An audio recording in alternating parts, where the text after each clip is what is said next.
আমাদের হাসপাতালের যে অঙ্গাঙ্গিকভাবে জড়িত সিস্টারদের সংস্থা নার্সেস ইউনিটির তরফ থেকে ভাস্বতী মুখার্জিকে ডেকে নেব কিছু কথা বলার জন্য।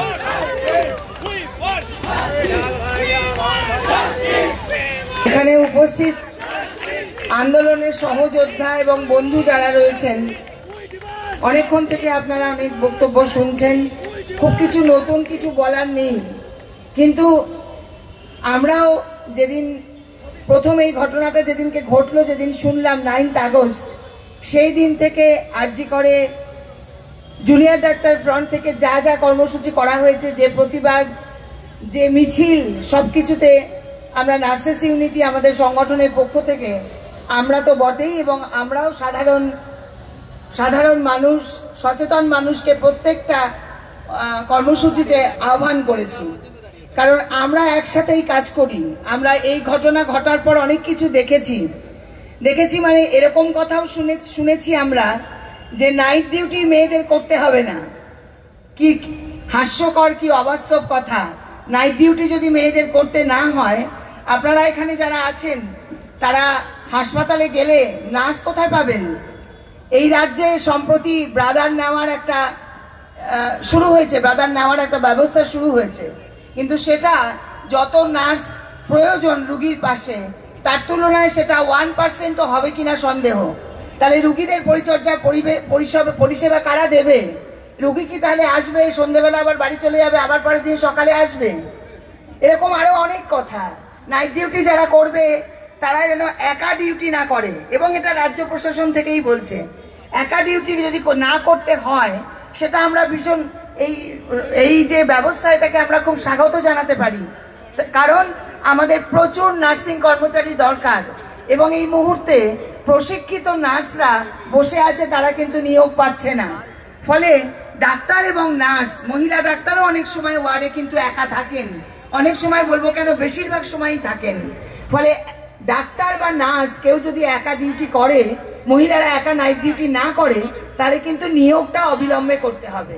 তাহলে সেটাও কিন্তু এই আন্দোলনের মধ্যে থেকে একটা পাওয়া। কিন্তু এটা তো হতে পারে না যে ছেলেরা করবে মেয়েরা করবে না। মেয়েদের এমন অনেক কাজ আছে, মেয়েরা করেন, অনেক রাতে ফেরেন, কেউ পরের দিন সকালে ফেরেন, রাতে যান, তাহলে তারা সেই কাজগুলো করবে না। তার কারণ রাজ্য প্রশাসন এই ব্যবস্থাটা নিতে পারবে না যে মেয়েরা বাইরে বেরোবে তারা আবার সুস্থ হয়ে সকালবেলা ঘরে ফিরবে, এই দায়িত্বটা প্রশাসন নিতে পারবে না। তাই তারা বলছে যে নাইট ডিউটি একজন করবে না, বা মেয়েরা নাইট ডিউটি করবে না। যে ঘটনা আরজি করে ঘটে গেছে, সেই ঘটনা কিন্তু অত্যন্ত, যে একটা সরকারি প্রতিষ্ঠানের মধ্যে যে ঘটনা ঘটেছে, সেটা অত্যন্ত ব্যতিক্রমী একটা ঘটনা। আমি অন্তত আমার চাকরি জীবনে দেখিনি। আমি চাকরি প্রায় শেষ করে এনেছি। কাজেই এই ঘটনাটা যেভাবে মেডিকেল ফ্রেটার্নিটি এবং সাধারণ মানুষকে নাড়া দেওয়ার কথা, সেইভাবেই দিয়েছে। তার কারণ এটা তো একটা স্বাভাবিক মৃত্যু নয় যে অসুস্থ হয়েছে, হার্ট অ্যাটাক হয়েছে, তা নয়। তাকে কেউ মেরেছে। কারা মারলো? যারা মারলো তারা আজও আমরা জানি না কারা মারলো। 2 জন অ্যারেস্ট হয়েছেন। এছাড়াও ওই খুনটার সঙ্গে এমন অনেকেই জড়িত আছেন যারা এইটাকে ঢাকা দিতে চেয়েছেন, যারা এটার প্রমাণ লোপাট করেছেন যাতে আসল খুনি ধরা না পড়ে। যদি তাই হয়, তাহলে আমরা কি ছেলে কি মেয়ে কি পুরুষ কি নারী কি ছোট কি বড়, আমরা কি রাস্তায় বেরোতে পারবো? যারা আজকে উৎসবে বেরোতে বলছেন, যদি এই খুনি ধরা না পড়ে এবং যারা চাপা দিতে চেয়েছিল তাদেরকে যদি না ধরা যায়, তাহলে কি আজকে উৎসবে ফিরতে পারবে নিশ্চিন্ত হয়ে? একটা ছেলে বা মেয়ে তার বন্ধুরা গেল উৎসবে যোগ দিতে, তারপর তারা আর বাড়ি ফিরবে কিনা তা জানা নেই। বাড়ির লোকজন চিন্তায় থাকবে যে কখন তারা আসবে। তাহলে এই আন্দোলনের মধ্যে দিয়ে যেটা আসলে বলতে চাওয়া হচ্ছে, অভয়ার বিচার তো চাই। কারা খুনি, কারা চাপা দিতে চাইলো, তাদেরকে তো আমাদের চাই। আমরা জানতে চাই তারা কারা এবং তাদের যথাযথ শাস্তি। এটা তো আছেই।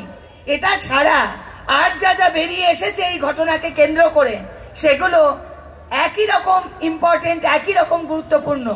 কারণ জানা যাচ্ছে, কোন সবটাই আমরা যে জানতাম না এটা বললে ভুল বলা হবে। আমরা কিছু কিছু জানতাম। কি জানতাম? আমরা থ্রেড কালচারটা জানতাম। থ্রেড কালচারটা যেমন ডাক্তারদের আছে, আমি একজন নার্সিং পার্সোনাল হয়ে বলছি, আমাদের নার্সিং এও কিন্তু আছে।